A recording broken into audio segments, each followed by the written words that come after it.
while Roy's trying to get that set up, we'll just go straight to our exercises.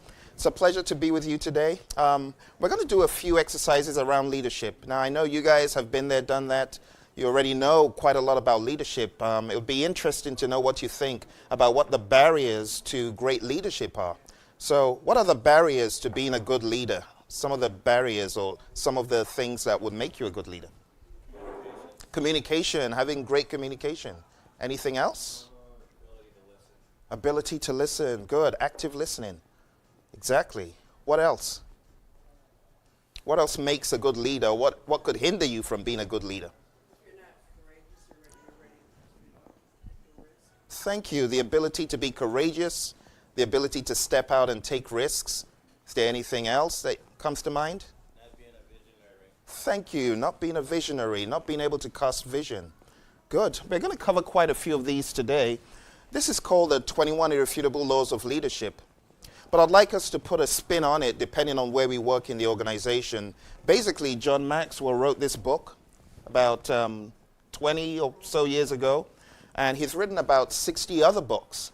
He's written some really great books. This is probably the most popular of his books, the 21 Irrefutable Laws of Leadership. I like this quote that says, one of the most important leadership lessons is realizing you're not the most important or most intelligent person in the room at all times. And for that reason, I know I'm not the most intelligent person in the room. I've got all my great colleagues with me. And that's why we're going to do a bit of brainstorming here and there as we go. How many of you know what this is? What is it? The PMI talent triangle. Yes. Now, I would have called it a leadership base, but PMI have it as a strategic business management at the base. I know they probably didn't intend to do that, but for me, I see everything rising and falling on leadership. The ability to be a good project manager, the ability to be a great dad, a great mom, the ability to be a great visionary and permeate the vision down. It's all about leadership. And what is leadership? You guys mentioned some good things, vision, communication, courageousness. John has a saying that says, leadership is influence, or the true measure of leadership is influence. Nothing more, nothing less. He also says, he that thinketh he leadeth, and has no one following after him, is only taking a walk. And he says, anyone who gets to the top and is all alone at the top, they're hikers. They're not leaders because no one's coming after them.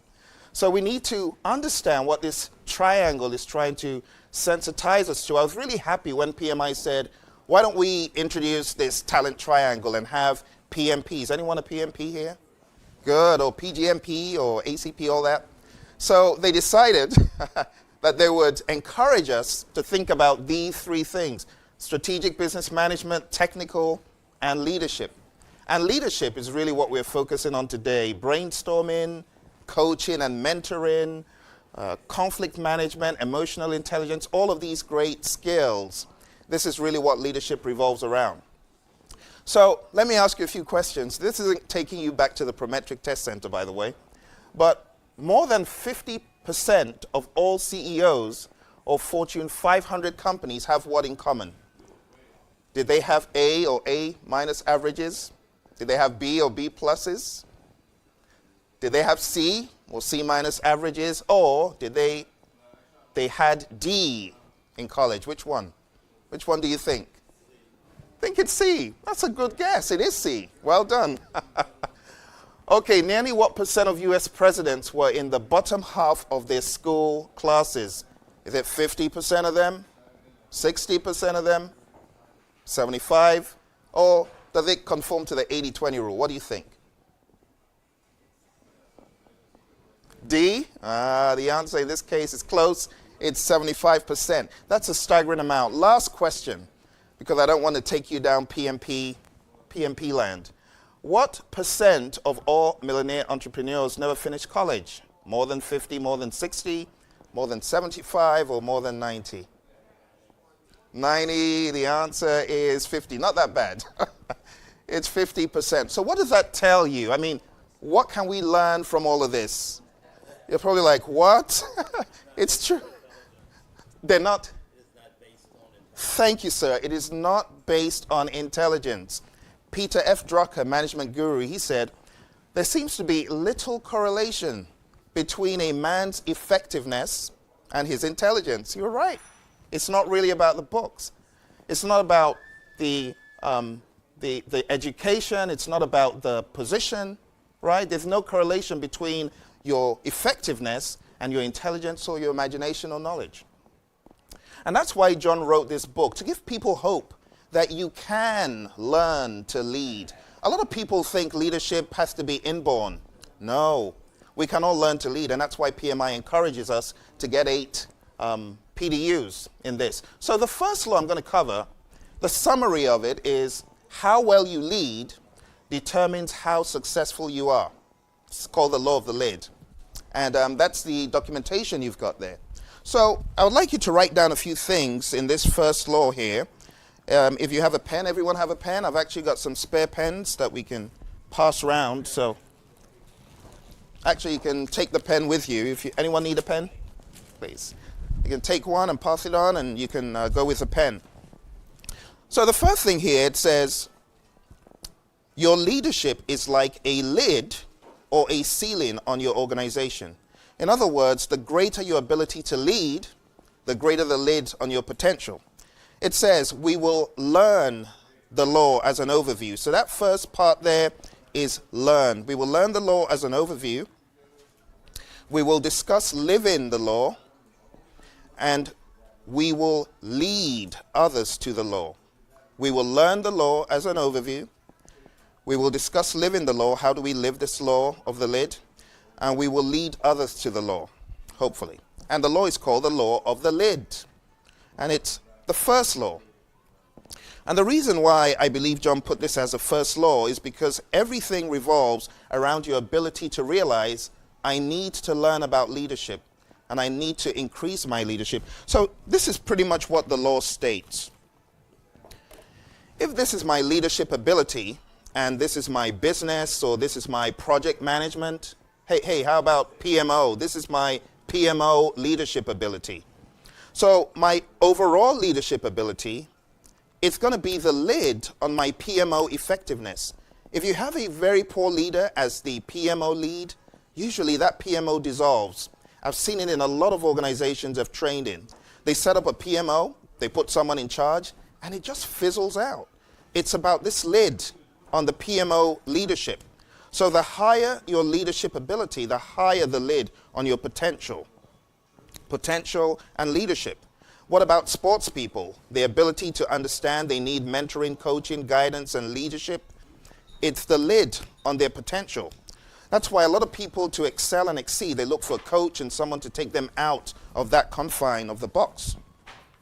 So if you read further down, it says leadership ability is the lid that determines a person's level of effectiveness. The lower an individual's ability to lead, the lower the lid on his potential. Also, the higher your ability to lead, the higher the lid on your potential. So if you take a look at this, poor fellow, he's in a glass container. A lot of people are like this. They don't have a high leadership lid, and for that reason, they are stunted in their potential.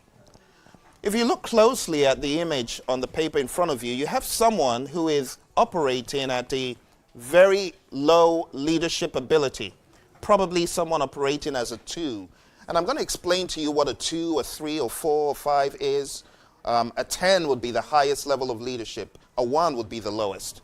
So this person over here is not really operating at a high level of leadership ability. Consequently, we can see they're putting in a lot of effort. They're putting in effort that's registering at an 8. But because of their low leadership ability, their level of effectiveness, you can see the area right here, their level of effectiveness is stunted. But take a look at someone with that same level of dedication, putting in the same amount of effort, the same amount of time and energy. But look at this person who's putting in more leadership ability, a greater level of leadership ability. You can see that the area of effectiveness is greatly increased. Quick example from my life, before I learned about leadership sensibly, I used to try to do everything on my own, thinking, oh, I can do it better than anyone else, I'm going to do it. Until I began to realize I needed to apply the law of priorities. I needed to prioritize. And one of the things that John says is if you find someone who can do anything 80% as good as you, let them do it. Grow them, mentor them into this role. So I began to realize I cannot write all the books I want to write and edit all the books and do everything and do all the illustrations. I began to realize that leadership was influence. Leadership is building a team. So I began to build a team to help me with my book writing and my training and my coaching. At the end of the day, I went from writing 0 books before I met John to writing over 12 books within a span of 3 years. How did I do it? I realized that I needed to lead better. I needed to lead myself better. Sometimes leading yourself better means making yourself do things that you don't want to do, all in a bid to help. So that's really what this law is about. Once you understand leadership principles, the power of a team, the importance of adding value to people, once you intentionally learn leadership and you apply those skills, I'm telling you, the payoff will be absolutely enormous. You know, we as PMs, a lot of times we like to be in our cubicle cranking out those figures or cranking out those reports. But in the world of leadership, it's really more about the interaction of people and helping people come aboard and getting allies to help you. That's really what it's about. So the greater your ability to lead, the higher the lid on your potential. What are some of the leadership challenges that people face? Vision casting. You mentioned vision, the ability to cast a vision. That could be a challenge. How about building a team? Someone said project management is like herding cats. Uniting and aligning people with diverse visions and ethics and goals. How do you get all those people together? How do you align them? That's leadership. How to get the right people on the right bus. How about getting the wrong people off the bus? You know what that means. How about setting people in the right seats? Because you've got a whole team. Not everyone does the same thing. And lastly, get the bus in the right direction. It takes a leader to do a lot of that. How about this story about 2 guys called Dick and Maurice? You probably heard this story. In 1929, they left New Hampshire for California in search of the American dream. And they had high hopes. And they eventually set up a theater. But they ended up not liking the life of the theater too much. Their first job was as stagehands, and they were in the movie business. But 4 years later, they still hadn't turned a profit. So they decided, why don't we set up a hot dog stand? So they went to San Bernardino, and they set up a hot dog stand, and they started introducing other things. Within 5 years, they were making $200K. Can you imagine in the 1930s, making $200,000 in 1930-something? That's a lot of money. Dick and his wife lived in a 25-room mansion with a view way back then. These guys were making a lot of money. They had $350K in revenues. With annual profits of more than $100K, they were content. They were in the town's financial elite. And the rest is history, right? Wrong. The people I'm talking about, you know them. They're the McDonald's brothers. But the only reason why you know them today is not because of their great leadership. It's because of the leadership ability of someone else. So let's explore these guys a little bit. Why could these guys not rise higher than small restaurant owners? You're probably saying, oh, they did. We know McDonald's today. Not because of these guys. Not because of them. They couldn't rise than small restaurant owners. Why? They had a weak leadership mindset. They had a lid on the ability to succeed. They set up a few McDonald's, but they couldn't go any further than that. They came up with a great idea, folks. Great idea. I don't know how many of you have come up with a great idea and I've seen the idea like a few months later and like, hey, that's my idea. Someone decided to lead the idea a little bit better. They were more intentional. Someone decided to take it to a whole new level. You've probably heard the story of MySpace. I was on MySpace. I'm not really on MySpace anymore. Where's everyone? Facebook. Who's leading social media? Twitter, YouTube. People who came along after. What about Tim Berners-Lee? Do you know who Tim Berners-Lee is? Who is he? Creator of the internet. Thank you. Tim Berners-Lee created the internet. But look at who's leading social media today. You look at the Googles of this world. Look at the Twitters. So it's not really about having a great idea. These guys had a great idea. They could not make a promising business more effective. Now, this guy here, his name's Ray Kroc. How many of you guys have heard this story about Ray Kroc? You have, good. Ray Kroc, he acted just like a croc. He came in stealth mode and said, oh, I hear that you guys have got this franchising thing going on. I'm interested in it. But before he posed that to them, he said, I have milkshake machines I want to sell. And they said, well, we don't have enough McDonald's to sell for you to sell us so many milkshake machines. And he said, well, if you have more McDonald's, then I can sell more milkshake machines. So he started convincing them to franchise with him. So he ended up getting the franchising rights, and before you knew it, folks, Ray Kroc was running the entire show. He had taken over. He basically drove the brothers out of town. He was such a bad guy, bad in that sense, in good sense, that they wrote a song about him. The Dire Straits wrote a song about Ray Kroc because he's such a great leader. They turned over the franchising rights to this guy. At the end of the day, they cried uncle and ran out of town. And this guy, he gave up a lot. That's one thing about leadership. You have to give up a lot. He gave up his golf game. He gave up where he lived. He spent a lot of money investing in people. How many of you guys invest in people like weekly in an intentional fashion? I know some people do. There you go. To actually say, I'm going to invest in these folks to build a team that can achieve a goal for the company. That's pretty much what he did. So he ended up investing so much money, drove the brothers out of town. They had to pack up and go with their Cadillacs and so on. And unfortunately, the lack of leadership ability was the lid on these McDonald's brothers' level of effectiveness. Who are these two guys? You know them? Steve Jobs. Thank you, and Wozniak. We know these guys. Wozniak was the brain. He was the brain behind the brain. Once upon a time, before they became who they finally did, Wozniak, he used to be a bit of a mischievous guy. So he ended up creating a device called the Blue Box. Back in those days, there were no digital phones. Hacking into phone lines was a big deal. So he created something called the Blue Box that will enable you dial a number in the US for free, any number. Way back in the 70s, can you imagine that? So he came up with this device, and Jobs said, oh, this is really cool. You know, him being the marketing guy he is. Why don't we sell it? So they end up trying to tout this thing around. They go into a bar. They find some guys and they say, hey, we've got this device. You can call any number for free, trunk calls for free, all day for the rest of your life. And they said, okay, let's go test it. So they go to a phone booth and they plug it in, and Wozniak does his magic, and they call a number. And the number was a little bit off. It wasn't exactly the number they called, but it was a long distance call. And the guys were pretty impressed. And they said, all right, follow us. Let's go back to our car. We're going to give you some money for this, $500 or however much they asked for. So the guy gets into his car, opens up the glove compartment, and out comes a gun. And he says to Jobs, who's holding the Blue Box, hand it over, brother. And Jobs is shivering, and he hands it over very slowly to the guy.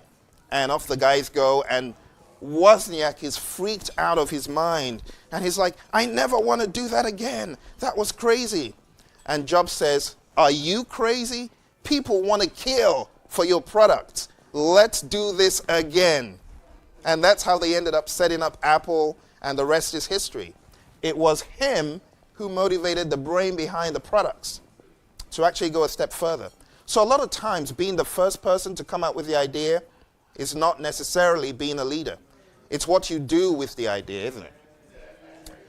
So I've got a few questions to ask you. How can you raise your leadership lid in project management? So we're all project managers. We belong to a PMO or something like that. Anyone got any ideas? And I know you're munching. I'll let you do that. But if you can just signify the intent to participate, I'll wait for you. Thank you. Increase your ability to influence. To influence. Thank you. You have to increase your ability to influence. How do you do that? Ideas. It's a must. I'm not the most intelligent person in the room. Remember that. Ideas. You have to be a good salesperson. You have to be able to convince others to your point earlier to follow you. Thank you. You have to be a good salesperson. Very good point. Thank you so much for that. Thank you, consensus. For everybody to agree, but at least support it to move forward. Absolutely. Thank you so much. Those are really great points. Yes. What you said, recognizing the situation, recognizing the opportunity, what John said, people are willing to steal from that. That's true. Because sometimes people are afraid to put something forward. Yes. Others who are leaders in the room go, that's an idea, let's explore. Absolutely. You're not going anywhere, but the benefits of exploring it are more than just capping it and saying, no, we do it the old way. Thank you. You know, the proverbial out of the box and believe in your idea. Thank you. Those are really great points. Consensus building, salesmanship, believing in yourself, and the one you said was influence, increasing your influence, and that's how we got here. So talking about being a good salesman, there's something I heard from Zig Ziglar. Zig Ziglar said, if you truly believe in your product, you will feel guilty sitting down and seeing people buying rubbish or buying products that are not as good as you. So if you're truly a great PM and you believe it, then be a salesman of what you have. And how do we do that? We have to demonstrate. It's really by action. Let me ask you another question. You are suddenly promoted to a very high visibility C-level position. Some of you are already there. How would you help raise the lid on your team's leadership? How do you raise the lid on your team's leadership? You now have tons of people reporting to you, and you find out that you need to increase their leadership lid. How would you do that? One of the things that I think is different for some is they got there by having tight control on their responsibilities. So the challenge is for them to give up some of that with accountability, because you're not just going to give it away. Absolutely. Yes, sir. Thank you very much for that. And I've got another question to ask. What would you do differently in your leadership development if you finally are, let's say you're now the CEO of your firm, which some of you probably are. What would you do differently? So I recently got Strength Finders as a strength coach. Nice. I would actually help people understand their strengths, how to pair it up, and how to show up, make their strengths show up, in the best light possible. Thank you so much. Allow your strength to show up by understanding what your strengths are. Is that Strength Finder 2.0? Are they at 2.0? Yes. Thank you. So speaking of Strength Finder, there's something similar in this that I want to call your attention to. And I know we're meant to cover 2 laws, but I don't get to the 2 laws. Roy, I hope you forgive me because we're coming up 5 minutes left. So if you turn the page over, it says, whatever you accomplish will be restricted. The word is restricted or propelled. Restricted or propelled by your ability to lead others. Whatever you accomplish will be restricted or propelled. Do we have any extras here, please? Extras? Thank you. Whatever you accomplish will be restricted or propelled by your ability to lead others. How do we live out the understanding of the law? How do we live out the understanding of the law is the word. Now, going back to what you said about Strength Finders, which was a very good contribution, we have something similar here. It says, live in the law of the lid. What is the lid number on my leadership? How do I find that number? Go through the 21 indispensable qualities of a leader below. Grade yourself on each one on a scale of 1 to 10. Find the average. That is your number. And for this, I would highly recommend giving this to people who are very close to you in the office, know about you, your boss, your colleagues, because for all I know, I'll give myself 10 in everything. I'll go down the list and I'll see truth-telling 10, and I ask my boss, do I tell the truth? And he says, Phil, that's a 3. Your reports always lie. They never show the SPI is a 0.8 or a 0.5. So we need to learn, right, what we're weak in. And someone mentioned very early on, about your strength. So give yourself a score from 1 to 10 and then compare it to what your colleague or what about your significant other? They'll tell you the truth. So this could be a very productive exercise, okay? And then the next page, it says, whatever you accomplish. I'm reading the wrong page, I beg your pardon. Where is my next page? Okay. So down to relationships, responsibility, and so on, you can see you're going to divide your total by 21. And then the next thing on the list, it says, ask those closest to you to grade you on your lid. Evaluate and consider the likenesses and differences. So like you said, find your strength. What you're strong in, you definitely want to bring to the surface. And what you're weak in, you also want to get stronger in. There's no point working and working and working on what you're already strong at. You just need to make it pragmatic, implement it more. But as far as what you're weak in, you want to get better. And that's why I like the talent triangle from the PMI. It forces you to be aware of the 8 PDUs of leadership that are required for the PMP. It says, go back to the 21 qualities, find out where you can make the greatest impact by growing. Remember to work to your strength. And then it says, things you can do to raise your lid. Value experience with reflection. That's reflecting over what happened. We call it a lessons learned in the world of the PMI, don't we? Invest in training. How many of you guys invest in leadership training like regularly? It's a good practice. Keep doing it. If you haven't started it, do it. Actually, find a book, The 21 Laws of Leadership. It's on Amazon. You can find a fairly used version for a very, very low price. It's a really great book. Mentorship and coaching is another thing, and not just being mentored and coached, but actually coaching people. How many of you guys have coached or mentored people and expanded as a result of doing that? Oh, see, it's an amazing thing to mentor, train, and coach, and you expand yourself. Mastermind and focus. Get in your inner circle to think for you. John says some of his best thinking has been done by others, which means he's not the most intelligent person in the room. Do something beyond yourself, the difficult project, the difficult task that they bring. It says, reflect on who has been a lid lifter in your life. What characteristics make them a lid lifter? And then last but not least, make a stop doing list. What are some of the things that you should stop doing to be a better leader?